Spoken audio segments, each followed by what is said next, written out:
আমি তাকে দেখলাম এখন আমাদের সামাজিক বৈকল্য যেটা, আমাদের মানসিক বৈকল্য যেটা, আমরা একটা ফেসবুক খুললে একজন আরেকজন টিচ করে। তো বাংলাদেশের মানুষ আসলে কেউ কাউকে ছোট করে খুব পৈশাচিক আনন্দ পায়। কাউকে ট্রল করতে পারলে নিজেকে খুব বীর মনে করে। এটা হচ্ছে ফেসবুক বীর। আমি মনে করি যে জন্ম ডাস্টবিনে, এতে মৃত্যুর ডাস্টবিনে। রামিসার মানসিক বৈকল্য, রামিসার যে হিসাবটা এটা আমাদের সাধারণ বাংলাদেশের মানুষকে আর কবে সচেতন হবে আমি জানি না।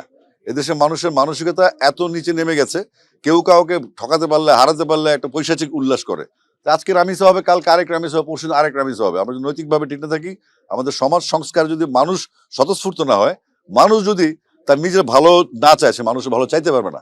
তো সুতরাং এই রামিসার ঘটনাটা কোনো বিচ্ছিন্ন ঘটনা নয়, এটা ট্র্যাডিশনে পরিণত হয়েছে। এটা শুধু একটু পত্রিকায় আসছে বা মিডিয়াতে আসার কারণে আমরা দেখেছি।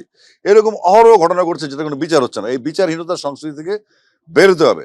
7 দিনের মধ্যে বা 24 ঘন্টার মধ্যে যখন ধর্ষক স্বীকার করে সে যখন আত্মপক্ষ সমর্থন, তখন কোর্ট কি, ডেট কি, আমাদের তাৎক্ষণিক বিচার লাগবে। প্রয়োজনে প্রকাশ্যে তাদের মৃত্যুদণ্ড কার্যকর করা হোক, যেন দৃষ্টান্তমূলক শাস্তি হয়, ভবিষ্যতে যেন কেউ এরকম করার জন্য সাহস না পায়। যদি এভাবে রাষ্ট্র না আগায়, আমার মনে হয় বাংলাদেশের প্রত্যেক ঘরে ঘরে এই অটোরিকশার মতো, যেমন অটোরিকশা যেমন একটা সরকার অটোরিকশা কন্ট্রোল করতে পারে না, এখন এই অটোরিকশার মধ্যে আমাদের ভাইরাসগুলো ছড়া যাবে। সারা দেশে কিন্তু এগুলো হচ্ছে, মাদ্রাসায় বলেন, স্কুলে বলেন, কেউ কোথাও বাচ্চারা শিশুরা নিরাপদ না।